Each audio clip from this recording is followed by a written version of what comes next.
दोस्तों, आज कुछ लोगों की वजह से पूरे देश का माहौल बिगड़ा हुआ है। जगह जगह पर लोग हिंदू मुसलमान कर रहे हैं, जगह जगह पर दंगे फसाद हो रहे हैं।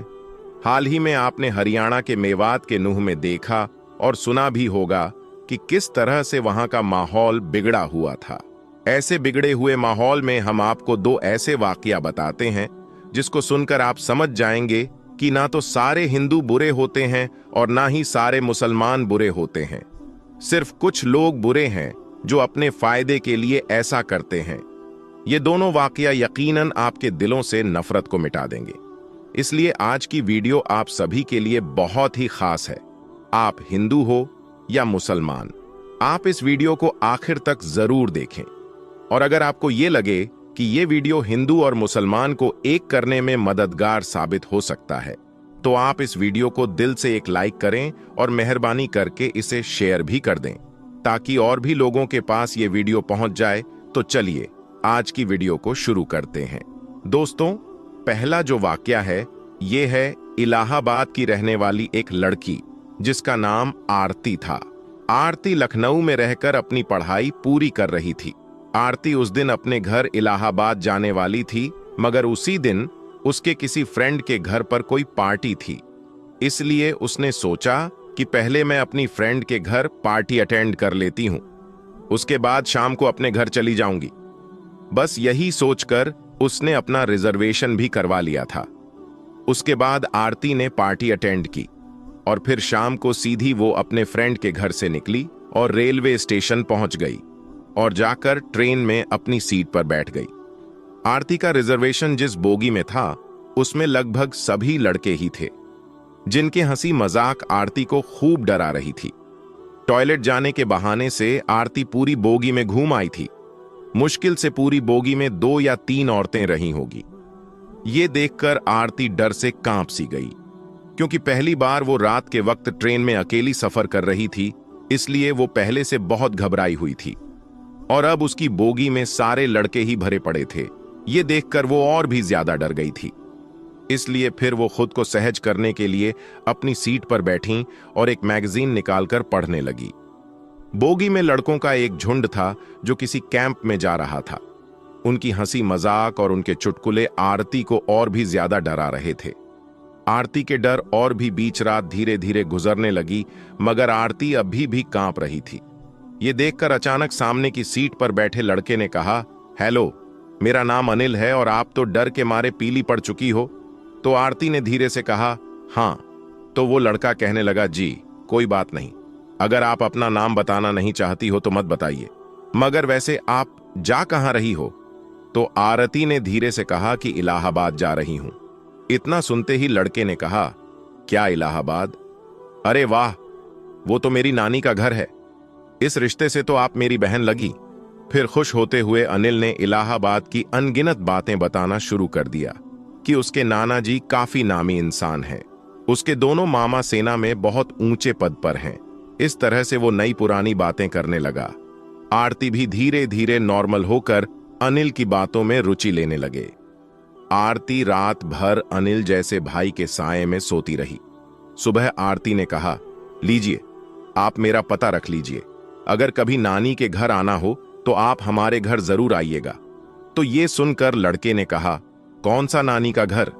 अरे बहन, वो तो मैंने आपको डरते हुए देखा तो मैं झूठ मूठ के रिश्ते करने लगा। मैं तो पहले कभी इलाहाबाद गया ही नहीं। ये सुनकर आरती चौंक उठी। तो लड़के ने कहा, बहन, ऐसा नहीं है कि सभी लड़के बुरे होते हैं कि किसी अकेली लड़की को देखा नहीं कि उसके ऊपर गिद्ध की तरह टूट पड़े। हम में ही और भी भाई होते हैं। इतना कहकर प्यार से आरती के सिर पर हाथ रखकर मुस्कुराने लगा। आरती अनिल को देखती रही जैसे कि उसका कोई अपना सगा भाई विदा ले रहा हो।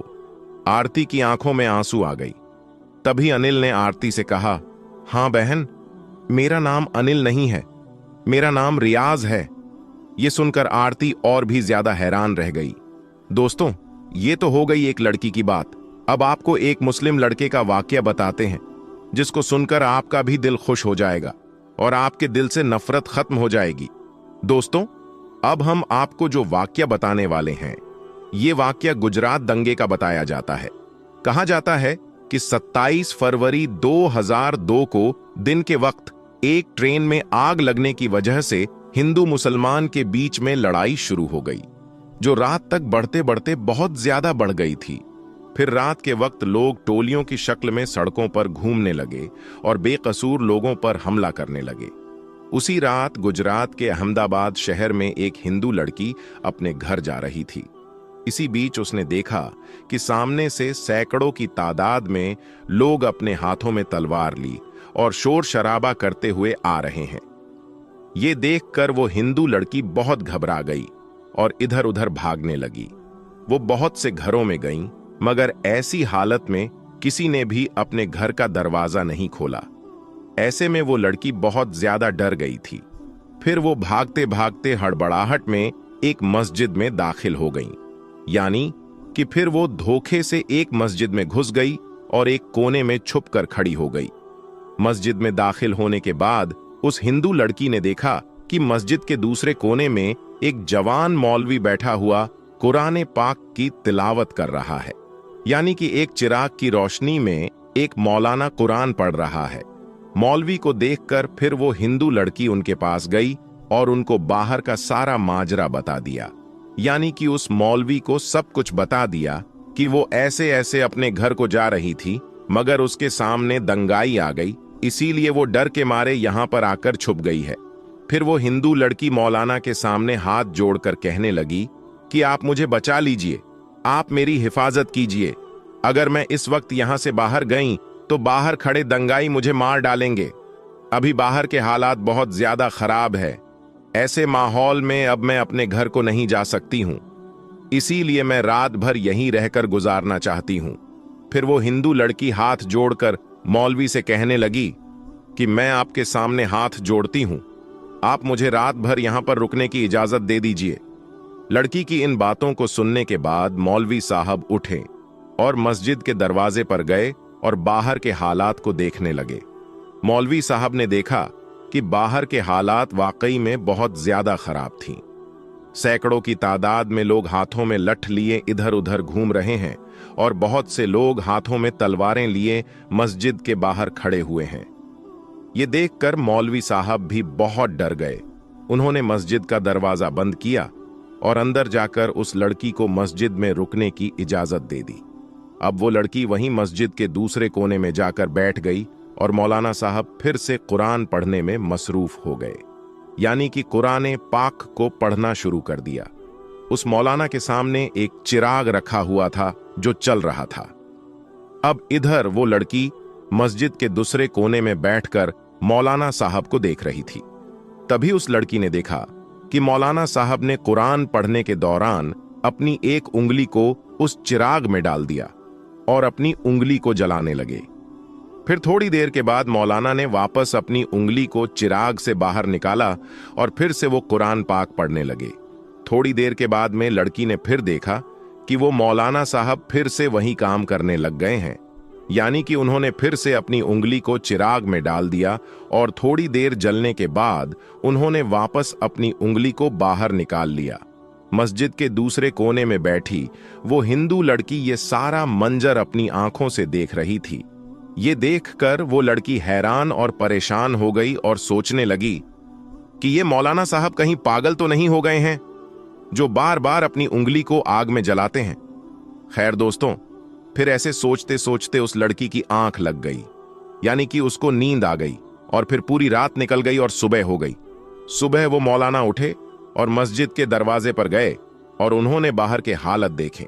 मौलाना साहब ने देखा कि उस वक्त बाहर कोई भी दंगाई नहीं था, यानी कि सारे दंगाई वहां से जा चुके थे। फिर वो मौलाना उस लड़की के पास गए और कहने कि बहन उठो, हमारे नमाज का वक्त हो गया है।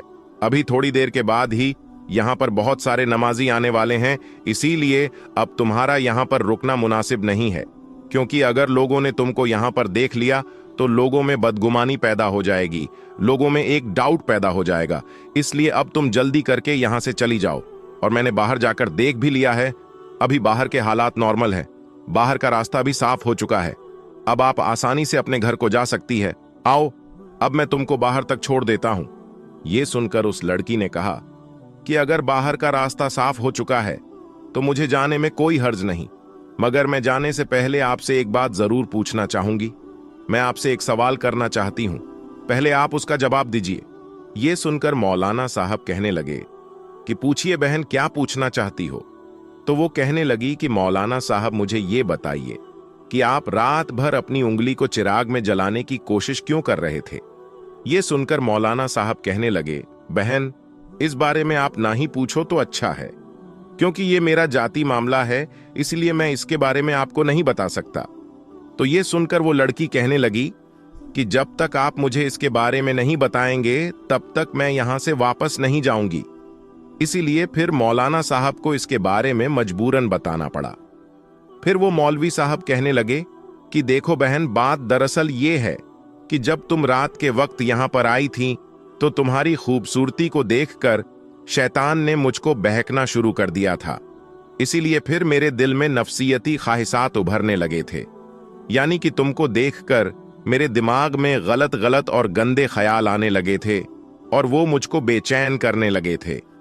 इसीलिए फौरन मेरे दिल ने मुझसे कहा कि अगर तुम बुरा काम करोगे तो कल कयामत के दिन तुम्हें जहन्नम की आग में जलना पड़ेगा, जो इस दुनिया की आग से 70 गुना ज्यादा भयंकर होगी, ताकतवर होगी। इसीलिए पहले तुम इस दुनिया की आग का मजा चख लो। बस यही सोचकर फिर मैं अपने दिल की बात को मानते हुए अपने जिस्म को आग के हवाले कर दिया और अपने जिस्म को आग का मजा चखाने लगा और अपनी नफ्स से कहने लगा कि अगर तुझ में आग की तपिश को बर्दाश्त करने की ताकत है तो फिर तुम्हारी मर्जी है, तुम जो चाहे वो करो। अगर तुम इसको बर्दाश्त कर सकते हो तो फिर तुम ये गुनाह कर लो। इसी वजह से रात में जब जब भी मेरे दिमाग में गलत और गंदे ख्याल आए तब तब मैंने अपने नफ्स को आग के हवाले कर दिया और नफ्स को आग का मजा चखाने लगा। आग की तपिश देखकर मेरे नफ्स गलत काम करने से रुक गई। ऐसे करते करते ही मेरी पूरी रात गुजर गई। तो दोस्तों, देखा आपने, ना ही सारे हिंदू बुरे होते हैं और ना ही सारे मुसलमान बुरे होते हैं। बुरे कुछ गिने चुने लोग होते हैं जिनको भी बुरा बना दिया जाता है, क्योंकि वो बुरा बनेंगे तभी वो किसी का फायदा वहां पर होगा। कुछ लोग हैं जो अपने फायदे के लिए हिंदू मुसलमान को लड़वाने का काम बड़े लेवल पर कर रहे हैं। इसलिए आप ऐसे लोगों की बातों में कभी ना आए और आपस में सब मिलजुल कर रहे। इसी में हम सब का फायदा है, हमारे देश का फायदा है। दोस्तों, हजरत अली ने फरमाया, रात को जो लोग चेहरा धोकर नहीं सोते तो उनके साथ क्या होता है। और साथ ही साथ हम आपको बताएंगे, हमारे प्यारे नबी हुजूर पाक सल्लल्लाहु ताला अलैहि वसल्लम ने फरमाया, 10 औरतों को अल्लाह पाक बहुत मोहब्बत फरमाता है, यानी अल्लाह इन 10 औरतों से बहुत ज्यादा मोहब्बत करता है। तो दोस्तों, अगर आप ये जानना चाहते हैं कि वो 10 औरतें कौन से हैं तो आप इस वीडियो को आखिर तक जरूर देखें। दोस्तों, हजरत अली रज़ियल्लाहु ताला अन्हु ने फरमाया कि जो लोग रात को चेहरा धोकर नहीं सोते उनके साथ क्या होता है। एक मर्तबा हजरत अली रज़ियल्लाहु ताला अन्हु रास्ते से गुजर रहे थे तो आपने देखा एक शख्स रास्ते के किनारे सोने की तैयारी कर रहा था और उसके चेहरे पर मैल और चिकनाई लगी हुई थी।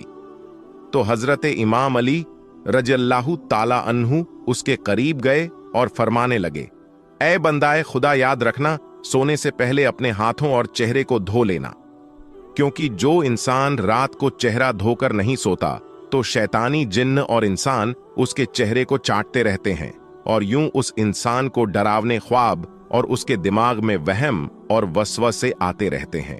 याद रखना, रात को चेहरा धोकर सोना मोमिन की निशानी है, क्योंकि इससे बरकत के फरिश्ते उसके आसपास घूमते रहते हैं, उस इंसान की हिफाजत करते रहते हैं और यूं वो इंसान ज़हनी दबाव और शैतानी अमराज से अल्लाह की पनाह में रहता है।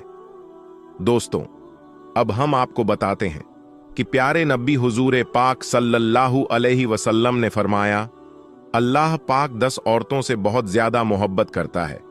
यानी कि दोस्तों, वो 10 औरतें ऐसी हैं जिनसे अल्लाह पाक बहुत ज्यादा मोहब्बत करता है, उनको पसंद करता है। तो वो 10 औरतें कौन कौन सी हैं, आइए हम आपको बताते हैं। नंबर 1, पर्दा करने वाली औरत।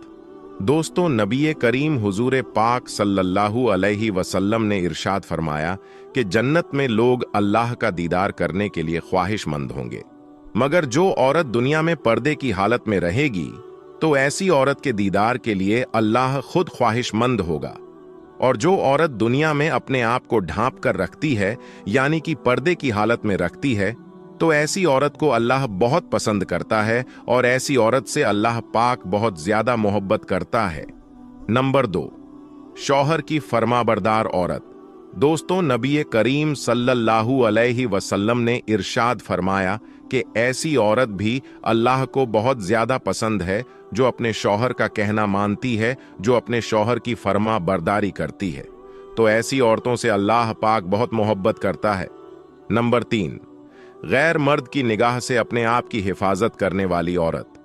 दोस्तों, नबी करीम हुजूर पाक सल्लल्लाहु अलैहि वसल्लम ने इरशाद फरमाया है कि जो औरत अपने आप को गैर मर्द के निगाहों से बचाएगी, ऐसी औरतों पर अल्लाह पाक जहन्नम की आग हराम फरमा देगा। और जो औरत खुशबू लगाकर गैर मर्द के सामने से गुजरती है, गैर मर्दों को देखती है, तो ऐसी औरत पर अल्लाह ताला की लानत होती है। नंबर 4, अल्लाह की इबादत करने वाली औरत। दोस्तों, नबी करीम हुजूर पाक सल्लल्लाहु अलैहि वसल्लम ने इरशाद फरमाया है कि जो पाक दामन औरत नमाज रोजे की पाबंदी करे, जो अपने शौहर की खिदमत करे, तो ऐसी औरतों के लिए जन्नत के 8 दरवाजे खोल दिए जाते हैं। नंबर 5, अपने शौहर से हमेशा खुश रहने वाली औरत। दोस्तों, नबी करीम सल्लल्लाहु अलैहि वसल्लम ने इरशाद फरमाया कि जिस औरत का शौहर राजी हो और अगर वो इंतकाल कर जाए तो अल्लाह ऐसी औरत पर जन्नत वाजिब कर देता है। दोस्तों, जो औरत अपने शौहर से हरदम खुश रहती है, अपने शौहर की खिदमत करती है, अल्लाह ऐसी औरत को भी बहुत ज्यादा पसंद फरमाता है और अल्लाह ऐसी औरत से भी बहुत ज्यादा मोहब्बत करता है। नंबर 6, चुगली गीबत ना करने वाली औरत। दोस्तों, नबी करीम सल्लल्लाहु अलैहि वसल्लम ने इरशाद फरमाया कि अल्लाह को ऐसी औरत भी बहुत ज्यादा पसंद है जो झूठ ना बोलती हो, चुगली ना करती हो, गीबत ना करती हो और फितना फसाद ना करती हो, तो अल्लाह ऐसे औरत से भी बहुत ज्यादा मोहब्बत करता है। नंबर 7, पाक साफ रहने वाली औरत। दोस्तों, नबी करीम सल्लल्लाहु अलैहि वसल्लम ने इरशाद फरमाया कि जो औरत दुनिया में पाक साफ का एहतमाम करती है और खास तौर पर जो औरत हैज की हालत में पाक साफ रहती है, पाक साफ रहने का ख्याल करती है, तो अल्लाह पाक ऐसी औरत से भी बहुत मोहब्बत करता है। नंबर 8, तौबा करने वाली औरत। दोस्तों, नबी करीम सल्लल्लाहु अलैहि वसल्लम ने इरशाद फरमाया कि बेशक अल्लाह ताला उनसे मोहब्बत करता है जो तौबा करते हैं। मतलब कि जो औरत अल्लाह से तौबा करती है, अस्तगफार करती रहती है, अल्लाह ऐसी औरत को बहुत ज्यादा मोहब्बत करता है। नंबर 9, सब्र करने वाली औरत। दोस्तों, नबी करीम सल्लल्लाहु अलैहि वसल्लम ने इरशाद फरमाया कि बेशक अल्लाह सब्र करने वालों से मोहब्बत करता है। मतलब कि दोस्तों, अल्लाह पाक ऐसी औरत से भी बहुत ज्यादा मोहब्बत करता है जो दुख और तकलीफ आने पर सब्र करती है और अल्लाह की रजा पर खुश रहती है। नंबर 10, माफ करने वाली औरत। दोस्तों, नबी करीम सल्लल्लाहु अलैहि वसल्लम ने इरशाद फरमाया कि अल्लाह पाक ऐसी औरत से बहुत ज्यादा मोहब्बत करता है जो अपने गुस्से को पी जाती है और दूसरों की गलतियों को माफ करती है। बेशक अल्लाह माफ करने वालों को पसंद फरमाता है और अल्लाह ऐसे लोगों से, ऐसी औरत से बहुत ज्यादा मोहब्बत फरमाता है। दोस्तों, अब हम आपको बताते हैं, हजरत अली ने फरमाया, बेवफा औरत की पहचान क्या है? हजरत अली रजी अल्लाह ताला अन्हु की खिदमत में एक शख्स आया और अपने दस्ते अदब को जोड़कर अर्ज करने लगा, या अली, मैं किसी को पसंद करता हूं और अब उनसे मैं निकाह करना चाहता हूं, लेकिन या अली, एक सवाल मेरे दिल में है, क्या ये मेरे लिए वफादार बीवी साबित होगी या नहीं? उस शख्स का बस ये कहना था तो हजरत अली रजी अल्लाह ताला अन्हु ने इरशाद फरमाया, ऐ शख्स, याद रखना, जो औरत अपने वालिदैन की तौहीन करती हो, अपने उस्ताद से बदतमीजी करती हो, अपने घर की शिकायतें करती हो, तो समझ जाना कि आने वाले वक्त में एक अच्छी बीवी साबित नहीं होगी। औरत को औरत इसलिए कहा जाता है क्योंकि उसके वजूद में छुपना है, छुपाना है।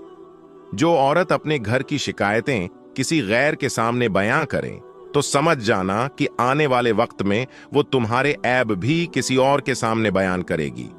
उस शख्स ने कहा, या अली कोई ऐसा अमल या कोई ऐसी दुआ जिससे इंसान और वाजह हो जाए।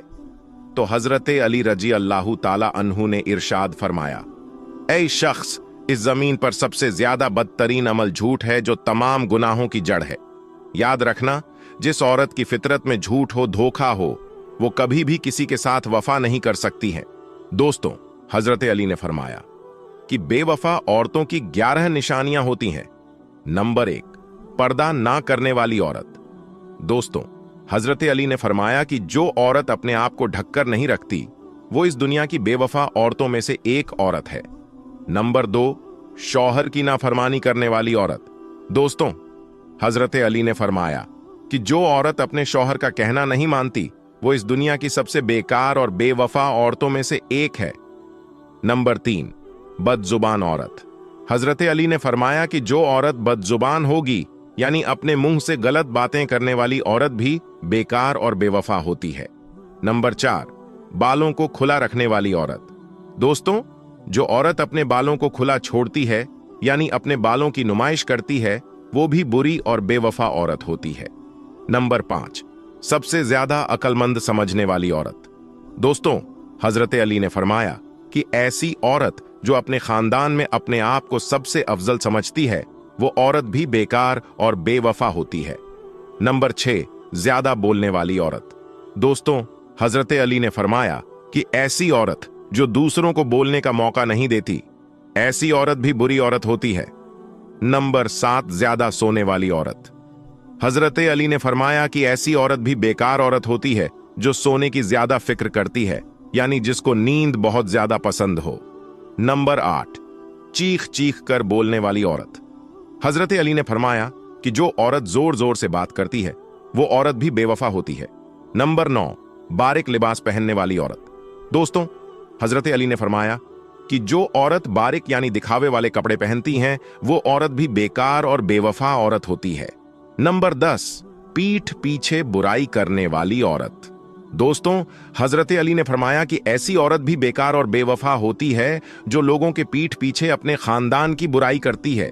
नंबर 11, ज्यादा घूमने फिरने वाली औरत। दोस्तों, हजरत अली ने फरमाया कि जो औरत फिजूल घूमना फिरना ज्यादा पसंद करती है, यानी बाजार के चक्कर लगाने की शौकीन होती है, तो वो औरत भी बेकार और बेवफा होती है।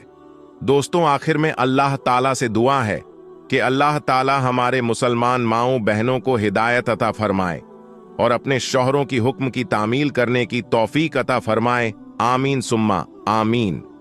दोस्तों, उम्मीद करते हैं आज का ये वीडियो आपको पसंद आया है। अगर पसंद आया है तो दिल से इस वीडियो को एक लाइक करें और मेहरबानी करके कम से कम अपने 3 दोस्तों तक इस वीडियो को जरूर शेयर करें। आज की इस वीडियो में बस इतना ही। हम मिलेंगे आपको अगली वीडियो में। तब तक के लिए अल्लाह हाफिज।